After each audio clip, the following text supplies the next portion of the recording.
મકરપુરાની આગવી ઓળખ એવી વિશ્વામિત્રી નદી ફરી એકવાર રાસાયણિક પ્રદૂષણોનો ભોગ બની રહી છે.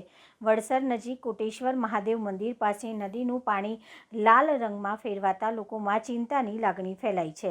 મકરપુરા જીઆઈડીસી વિસ્તારમાંથી કેમિકલયુક્ત વરસાદી કાંસ મારફતે નદીમાં છોડવામાં આવ્યું છે. વિશ્વામિત્રી નદીમાં શિડ્યુલ 1ના પ્રાણીઓનું નિવાસસ્થાન છે, જેમાં મગરમચ્છ અને કાચબા સહિત અનેક જીવો વસે છે. આ પ્રકારના રાસાયણિક પ્રવાહથી નદીના પર્યાવરણ અને જળજીવનને ગંભીર નુકસાન પહોંચે તેવી ભીતિ સેવાઈ રહી છે. સ્થાનિકો અને પર્યાવરણ કાર્યકર્તાઓએ તાત્કાલિક કાર્યવાહી કરવાની માંગ કરી છે.